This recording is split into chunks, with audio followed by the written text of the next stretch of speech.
Can you hear it with your ears? Can you see it with your eyes? Can you feel it wiggling between your quivering thighs? That thing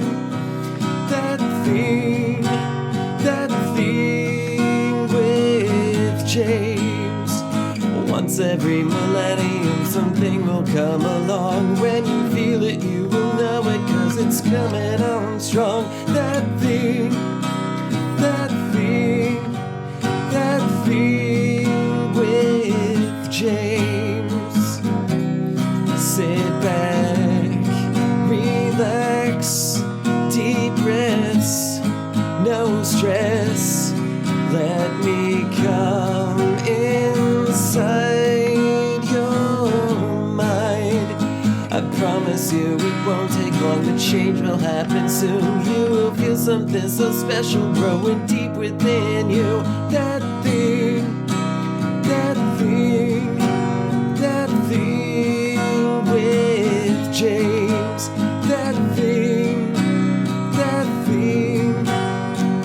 thing with James. That's me. Welcome to episode... what is this? I forgot to look. What is this? 58? Of That Thing with James J. Asher II. I'm your host, James J. Asher II. Ooh. Now, for those of you watching, you may be able to see that I am wearing something called a smegma, or what are these things called? A shamag, or a shamag, or there's another name for it. It's like kefir or something like that. Well, it's like a desert kind of shawl or scarf, and it's a square thing, and you see it in some movies, like Bedouins wear them. Warriors like in North Africa or Mideast desert areas will wear these things, and there's different ways to wear them. And I finally decided to figure out how to wear it. Like, there's different ways to tie it around on your head. I am wearing it the pirate way. I do not have it covering the top of my head currently, although I could pull the hood up that I fashioned, although the face cover is up. And, I figured this provides better protection than, say, your standard bandana. You know what I'm saying? I've got a red bandana. I put it on earlier, like last night. I did the Tupac, I did the pirate, I did the Vietnam, and then I did the bandit, aka the Antifa.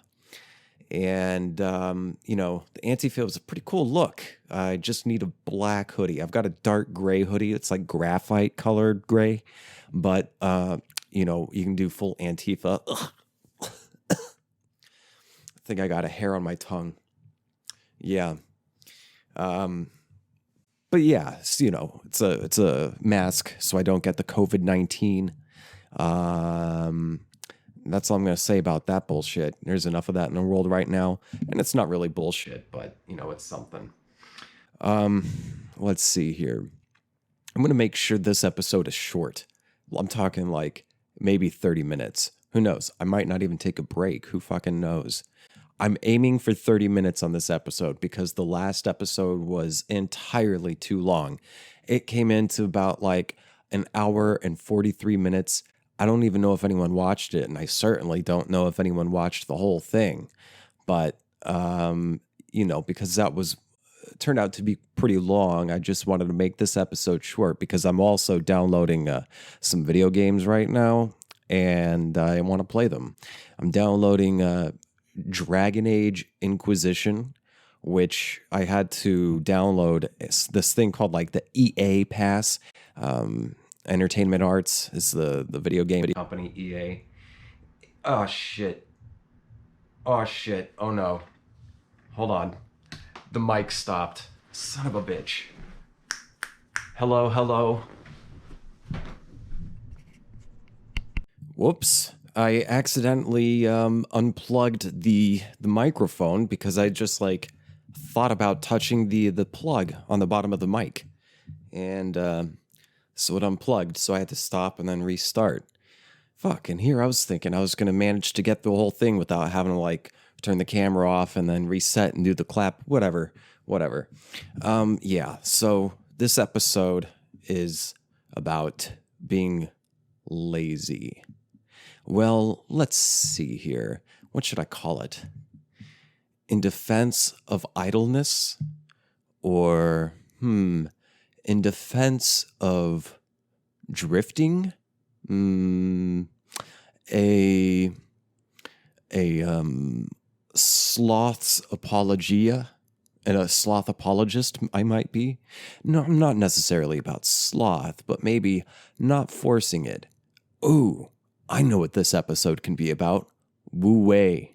Wu Wei. Of course, Wu Wei. All right, so Wu Wei. I'm going to get to what that's about here in a little bit, but first, I want to read some quotes. Let me... excuse me, let me look them up. Well, I've got them looked up. Let me pull them up here. Quotes. I've got some quotes that... Jesus. Having a rough time with this. I need some water. Hold on. Fuck.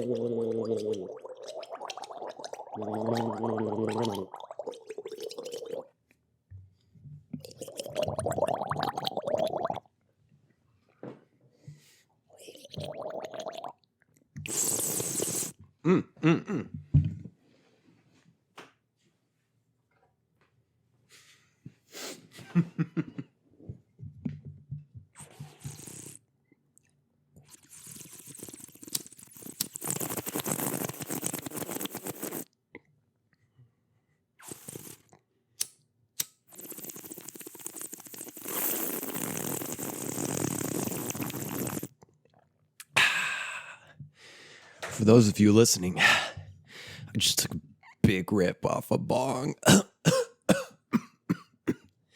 Cause it's 420 all month, man. Okay, in defense of idleness, Wu Wei. Here we go. Here's the quotes for today. Wu Wei, hooray. Here's the quotes today. First one by Kurt Vonnegut Jr., my favorite author. This quote is from Timequake, which is a book he wrote, one of the few that I haven't read. And the quote goes like this. Quote, listen, we are here on Earth to fart around. Don't let anyone tell you any different. End quote. So, let's unpack that. We're here on Earth to fart around. Don't let anyone tell you any different. I agree with him on that. Because why do people do stuff? I mean, as far as like doing something that'll like make you feel good about yourself, why do people do stuff like to help others? You know, why does someone help others? Is it so they feel good about themselves? So they feel good that they helped somebody else? I'm not like arguing against helping others. I think helping others is a great and noble thing. But, you know, it's in pursuit of some kind of meaning, like why you want to do good stuff, why you want to feel good. I guess you want to feel good so you can make life like livable, you know? But I don't know how to get to what I'm trying to say from that track. So I'm just going to abandon that track and just say, I don't think there is any intrinsic meaning to life. You know, that's a question you always hear in like just, you know, pieces of entertainment, movies and stuff like that. Like someone will climb to the top of the mountain to speak with the guru and say, Guru, wise one, what is the meaning of life? What kind of question is that? What is life? Life, like, is that a word, like, beyond the, like, dictionary definition of the word life? Like, what is the meaning of your existence? Like, what purpose does it serve? I don't think there is, you know, intrinsically any purpose. Ooh, Ooh, that makes me think. I want to look up this other quote real quick. I guess I should just get through all the quotes I was going to do, and then unpack that whole life is meaningless thing. And before we go any further, I want to tell you right now, I am not a nihilist. All right, I'm an absurdist and an existentialist. All right, here we go. Here's a quote from another one of my favorite writers, Edgar Allan Poe. He wrote some books like The Mask of the Red Death, Fall of the House of Usher, The Pygmalion. I think he wrote The Pygmalion or Leapfrog, one of the somethings. Monkey Paw, Cat's Claw, Mima, Peepaw, Hark the Lizard Toad, Ule-loom, the bells, the bells, the bells, the bells, the bells, the bells, the bells, the bells, and the Raven. You may have heard of that one. You know, quoth the Raven, Everclear. Okay, so Edgar Allan Poe wrote, all that we see or seem but is a dream within a dream. Damn, he can rhyme. You know, he's like an early rapper, but you know who was a rapper before Poe? One of the OG rappers. That's right, my friends. William Shakespeare, a.k.a. Billy Shakes. I had a friend in college who used to refer to William Shakespeare as Billy Shakes, and it took me a hot minute to figure out that she was talking about William Shakespeare. I was probably drunk. Okay, here's this quote from Willie Shakespeare, and then I want to look up another one. Quote, you've probably heard this. All the world's a stage, and all the men and women merely players. They have their exits and their entrances, and one man in his time plays many parts, his act being 7 ages, end quote.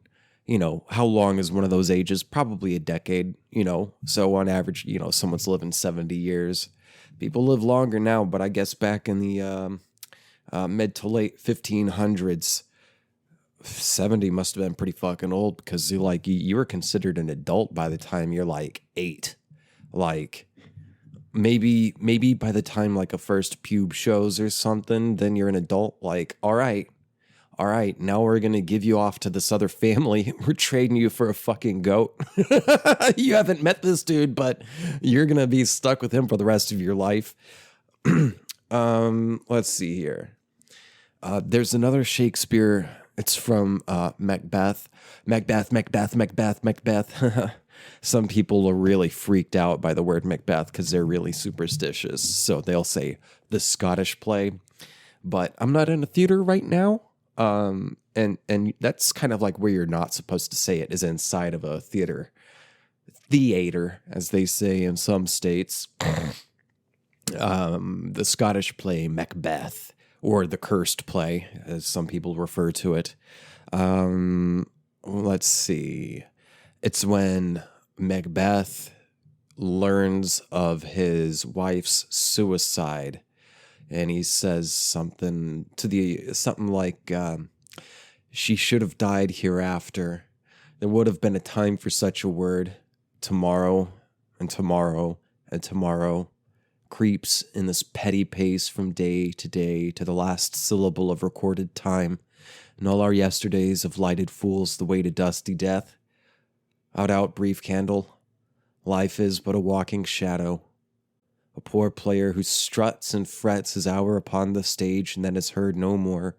It is a tale told by an idiot, full of sound and fury, signifying nothing. Now, what does that mean?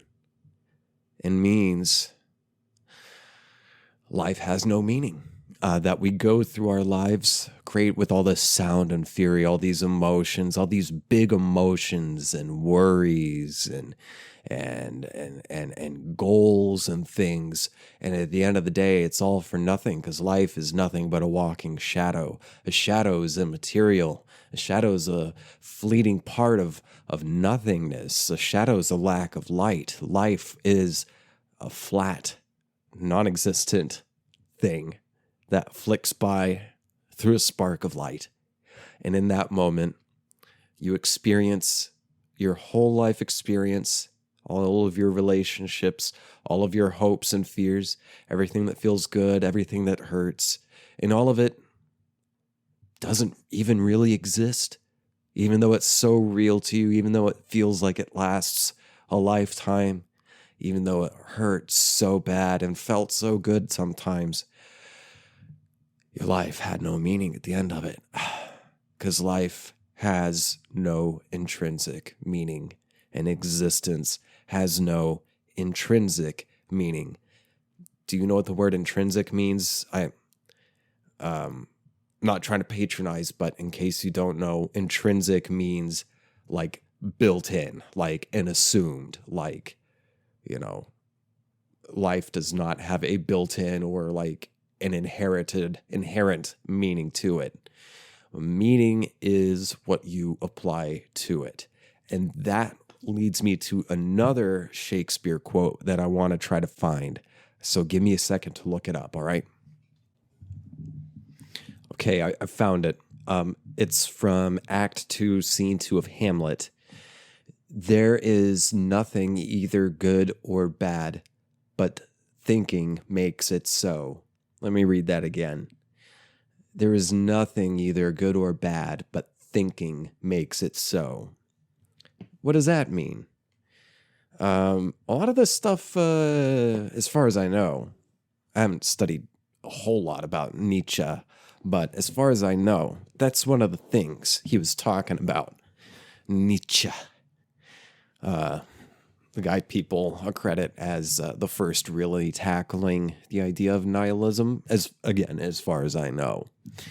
We're talking here about inherent meaning in existence, inherent meaning in life. And along with that often comes the assumption of what is good or bad, or what is good or evil. And what Shakespeare there is arguing, and what Nietzsche argued, and what I agree with, excuse me, is that nothing is good or bad. The only thing that makes a thing good or bad or evil is your thinking that it does. You think this is good. You perceive a thing as good. Therefore, you project, goodness onto that. Or if you perceive something as bad or evil, or if you think something is bad or evil, to you, it becomes bad or evil because you applied that meaning to it. Okay? But things are different for everybody. Relativity, it's a thing. Relativity. What may be evil or bad to you may be good and right to another person. Example, let's take an apple. Let's take a good apple brand. Let's say Jazz Apple. I really like Jazz Apples. They're from New Zealand. New Zealand? I cannot do a New Zealand accent. I mean, I'm closer to doing an Australian accent than a New Zealand accent, and I can't do an Australian accent. G'day, cunt.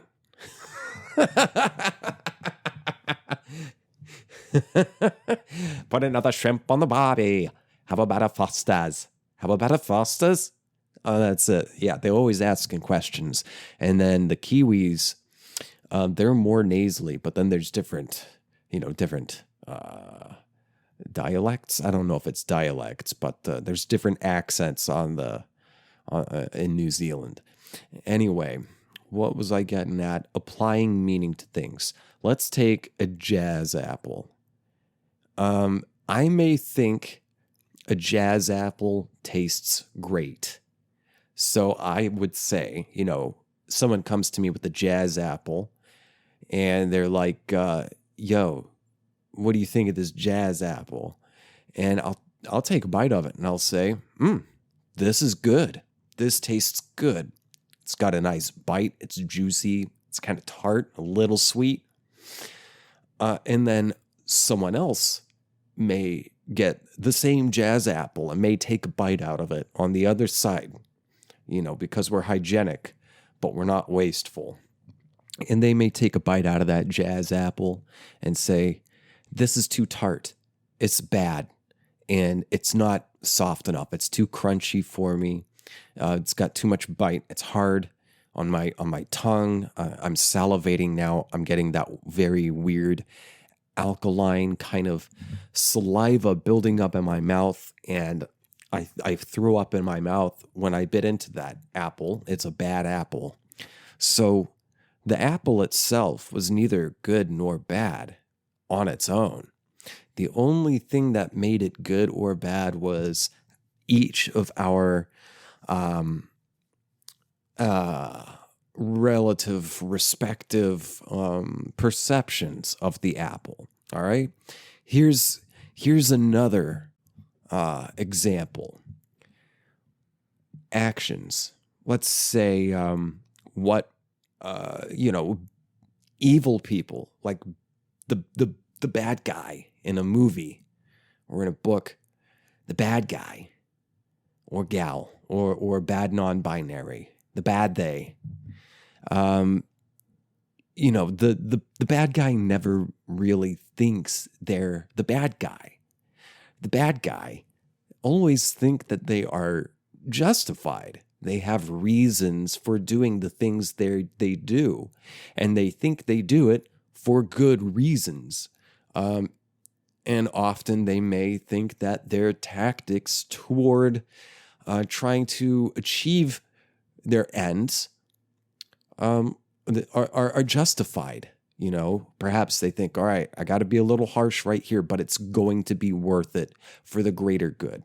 For further example, Adolf Hitler,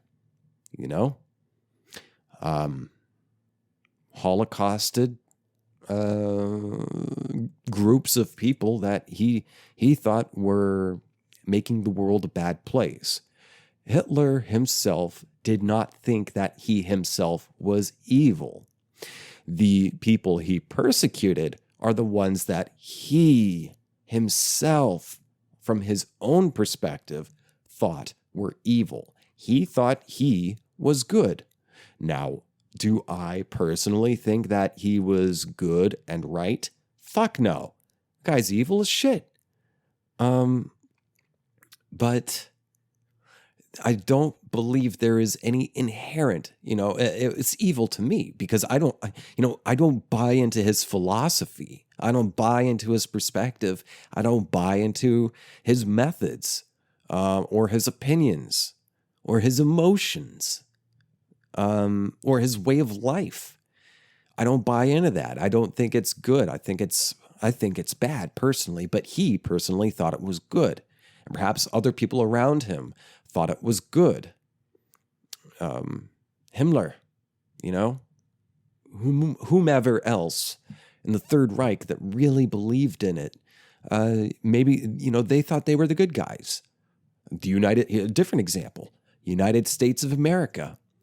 United States of America thinks it's the best, as in the most right, the most correct, the most justified to stage coups, to replace populist leaders with more autocratic dictators who usually lean fascist. We think we're just for flying in and, bombing countrysides to go after what we deem are terrorists.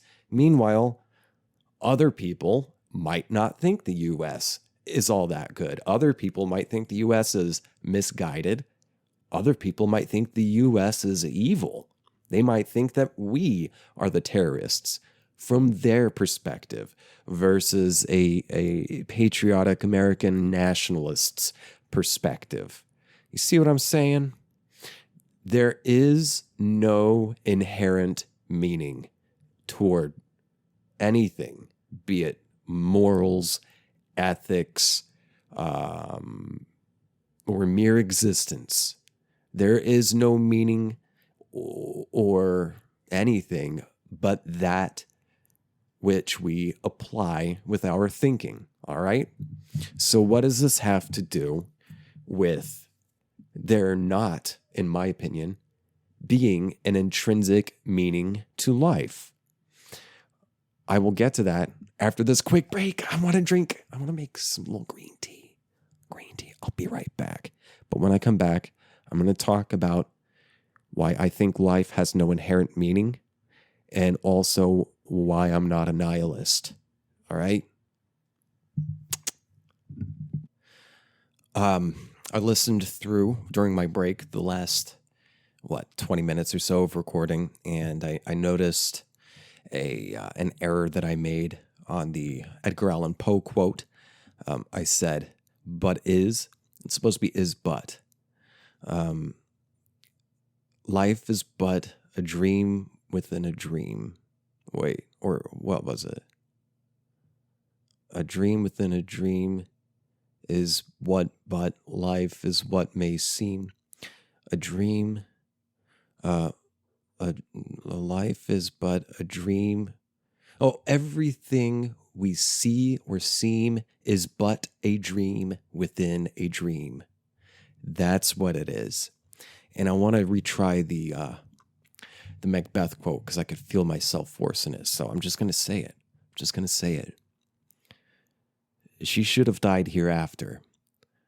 There would have been a time for such a word. Tomorrow and tomorrow and tomorrow creeps in this petty pace from day to day to the last syllable of recorded time, and all of our yesterdays have lighted fools the way to dusty death. Out, brief candle. Life is but a walking shadow, a poor player who struts and frets his hour upon the stage and then is heard no more. It is a tale told by an idiot, full of sound and fury, signifying nothing. I've always had trouble with that monologue, with that soliloquy.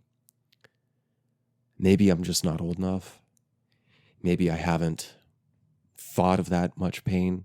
Maybe I'm unable to experience that much pain until I lose someone as close to me as my parents or something. I've never been married. I haven't lived long enough to form that big of an attachment. I can only imagine what it would be like, but you never know what it's actually like to lose someone until it really happens. And I think that's something you really have to experience if you really want to pull off that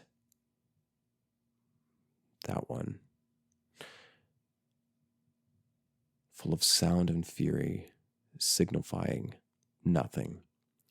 Life has no inherent meaning. And I don't think that's a bad thing.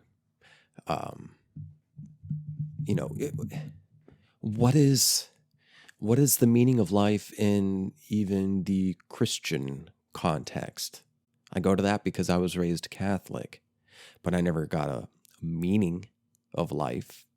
That was never really told. Like, you're alive and you have to do good deeds so you can get into heaven.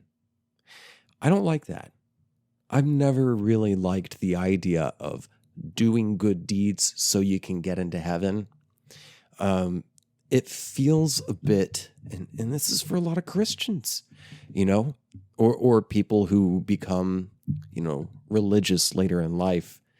I've talked to older people who say, I've never really been into church or religion, but now that I'm getting older, I'm starting to go to church and I'm starting to pray and think about it, because what if there really is a judgmental God?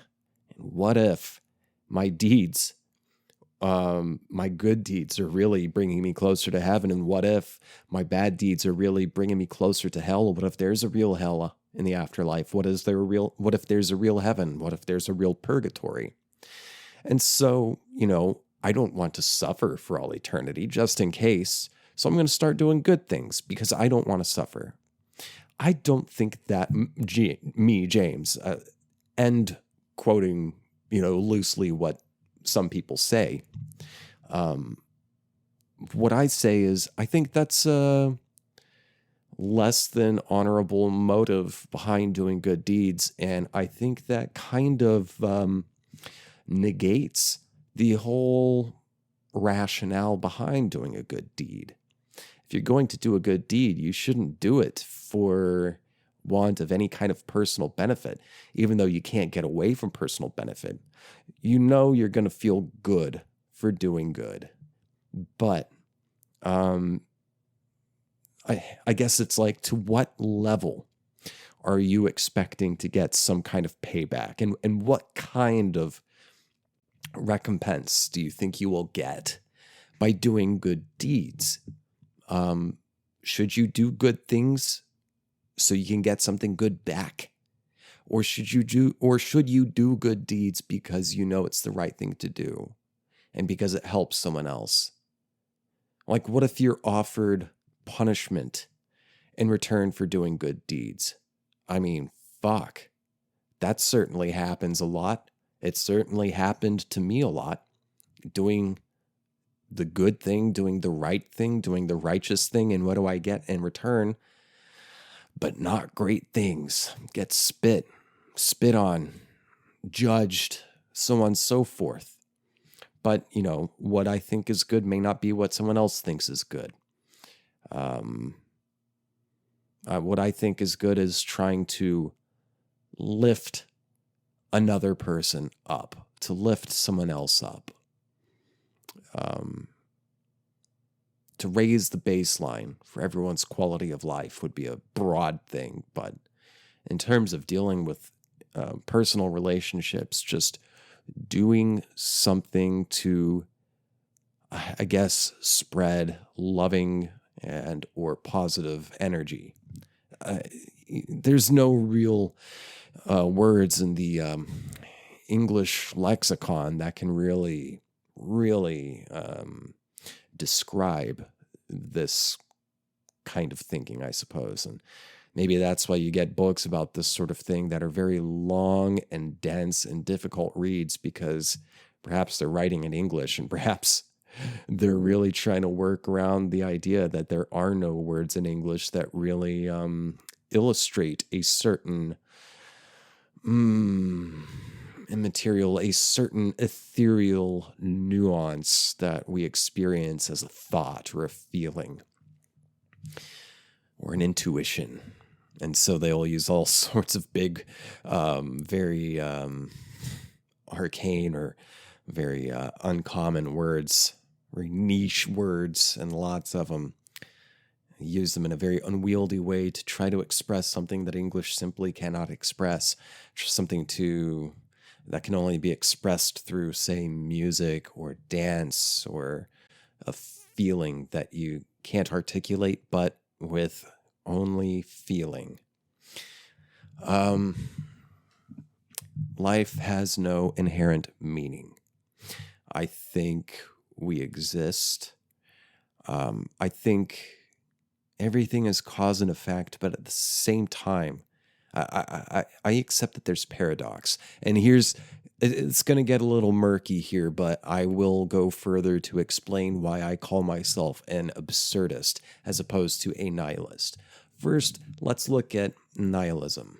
Nihilism takes into account science and different philosophies and religions. I mean, there's a lot of shared philosophy in different religions, but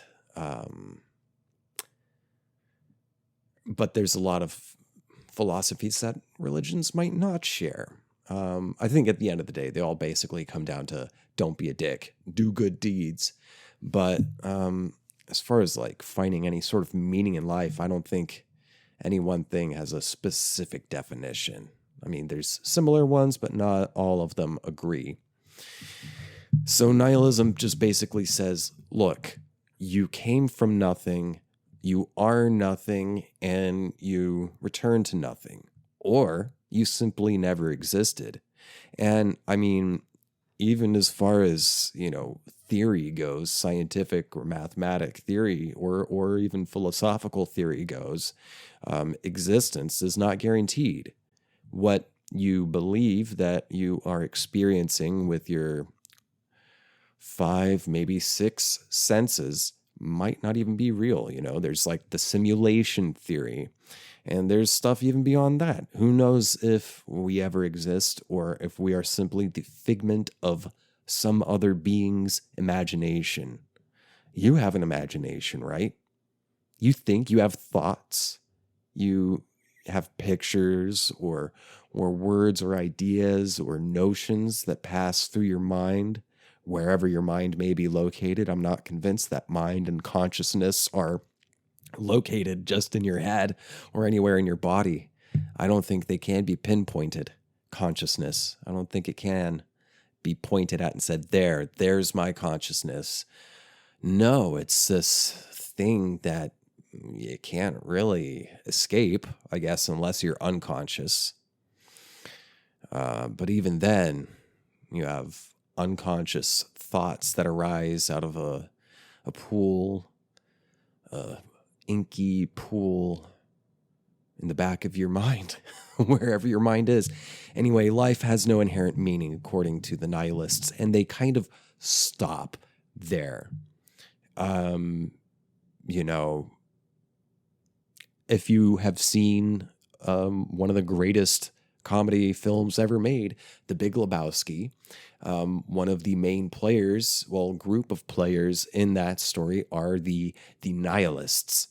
And they're Germans and they all wear black and they listen to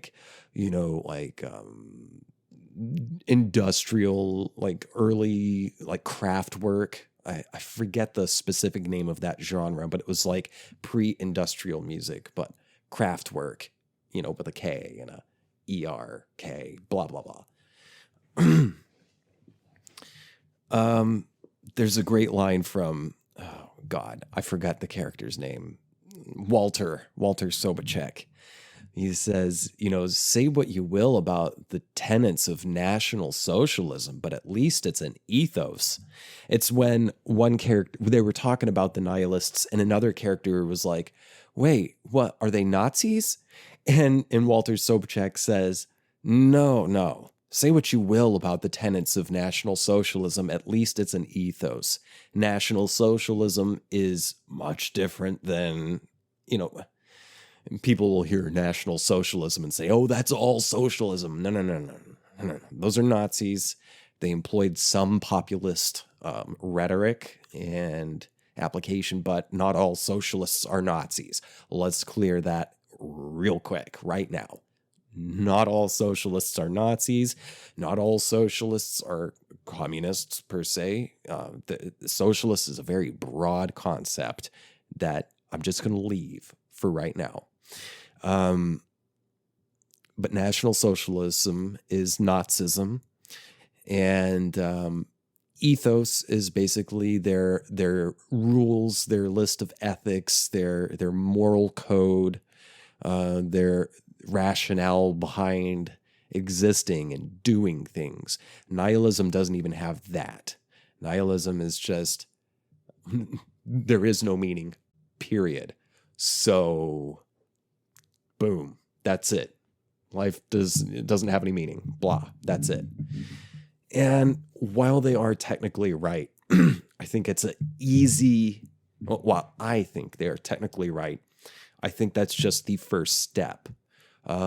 Because the fact that people find meaning or come up with meanings means that meaning exists, because it exists for those individuals who have meaning, who believe there is meaning in life. All right. So therefore, they created meaning. So while life may not have inherent meaning, it does have applied meaning. Your culture that you're from applies meaning to existence, applies meaning to life. All right. So that's what I say is taking it a step further. And so for absurdism, what I really like about it is that it's very agnostic, and I consider myself agnostic. So what is agnostic? It just means basically questioning. So there are people who say there is a God. God exists. Those are, let's say, Christians. Let's just stick with that to keep things simple. They're not the only ones who think God exists. And then there are atheists. Atheists say God does not exist. Now, I say, how the fuck do either of you know? There's a lot of very self-righteous deists, people who believe there is a God, and there's a lot of very vocal self-righteous atheists who say there is no God. And I think they're just both as bad as one another. They're two sides of the exact same coin because it's speaking in definites. It's not speaking indefinitely, but they are speaking in space definites. They are making definite rules on a thing that neither of them can prove nor disprove. A atheist is just as bad as a fundamentalist evangelical Christian, all right? Because they're saying they know. And what I say is you have a very, very, very, very limited scope of perception. You have a very limited scope of understanding and processing and expressing and articulating. You can't even see the full spectrum of light. You can't even hear the full spectrum of sounds. So how the fuck do you think that you can process enough information or even be able to begin to perceive or conceive of or understand things that you can't experience? You don't know what you don't know. There are some things you don't know, but there's a whole lot that you don't know. Just as there are things that you don't know that you do know. All right? And of course, there are things that you know. Let me take a drink of this tea real quick.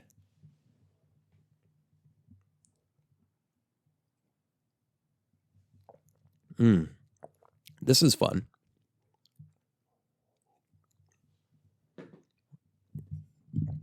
So, as an agnostic, I say, I don't know. And I'm not going to presume to know. But I've got some ideas. And they change from time to time. My ideas. As they should. Because I change. And the context in which I exist changes from time to time. So why shouldn't my ideas change from time to time? But I've got some ideas that have been pretty solid since I started having them. And I've definitely questioned them, which is also part of agnosticism, is questioning everything. Is or is not, or blah. Try writing without using the word is. That's a hell of an exercise. Write without any kind of personal, first person pronouns, and write without using the word is. What is? What's the definition of is? You can't, it's a weird thing, and it becomes a circular problem with circular logic. And you can say seem, something seems, something may, but to say is would seem to imply definite characteristics and meanings to a thing or idea or place or time, whatever. I say I'm an absurdist because I personally accept, I believe and I accept that life has no intrinsic meaning. However, I also equally believe and accept that life does have meaning when you apply meaning to it. So how is that different from, say, existentialism, absurdism?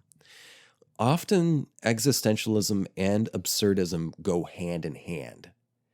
If I remember correctly, and I don't feel like breaking off right now and researching this, maybe I'll come back to it another time. Probably not. Maybe some other time when I don't intend on it. I'll just walk right into the subject as usual. But if I remember correctly, I believe the philosophical idea, I mean, not the word absurd or absurdism, but say like the philosophical theory of absurdism came after existentialism. And the reason I say that is because of many plays. See, existentialist based plays like those written by Jean-Paul Sartre, those came around before the absurdist plays like those written by Edward Albee. Or was he an Esco absurdist? I forget. These fucking guys or gals or names. I forget. There's a lot of them. But if I remember correctly, existentialism came first. And existentialism stated basically, there is no meaning, but it's up to you to create that meaning. It's your responsibility to create some type of responsibility, unless you just want to wallow in this sad pit of non-meaning, that is nihilism. Because you can't really do a lot with nihilism. Kind of like that one of the first rules of improv comedy is yes and. If someone says something, you say yes and, because you're not shutting it down, you're not shutting off the creative process, you're not shutting off the flow of the story or the currents of energy. By saying yes and, you are accepting what is being given to you, and you are adding your own direction to it, and helping create life to this improvised story. And life certainly is improvised, even though at the same time it's not. I think everything is cause and effect, and at the same time, complete chaos. That's a paradox, and I accept those paradoxes. And that's kind of what absurdism is, but I'm not quite there yet. So nihilism, once you get the yes and rule down in improvisation comedy, you can eventually say things like no, or you can say the word no just to keep it simple, because you understand how to say it in such a way that keeps the flow going. But before you understand how to keep the word flowing, if you just say no, you can't build on it. It's unconstructive. And it just stops the growth of the scene. Make sense? So if nihilism would be saying no and just stopping the growth of the scene internally, philosophically, then existentialism would be to say yes and. Because you're saying, I accept that there's no meaning, but I create my own meaning. Because at least, even if everything I experience isn't real, at least it feels real to me while I'm experiencing it. So why not create and accept some type of meaning, some type of ethos to make the experience bearable for me and bearable for the people that I interact with. All right? So then absurdism goes a step further, and it's funny. Absurdism is really funny. And basically it is playing around with kind of the details and the shrapnel that flies off of the philosophy of existentialism.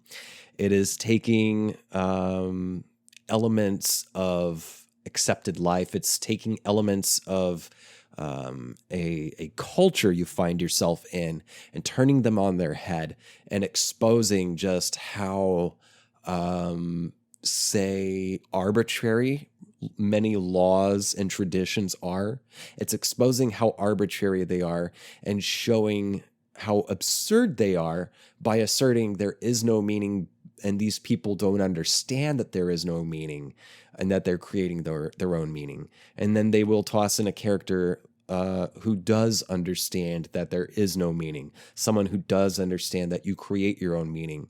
And they often create some kind of tension with the person who just simply accepts tradition as the way it is without ever questioning it. And that's kind of where absurdism comes from. It's just sort of holding a mirror up to things and picking it apart, deconstructing it, and oftentimes with silly results, even if it's with some really serious subjects. A good, very short play by Edward Albee called The Zoo. You can check that out. Me and Bennett, one of my 2 or 3 time guests, we were in that. It was fun. I played a crazy guy. He played the like straight-laced dude.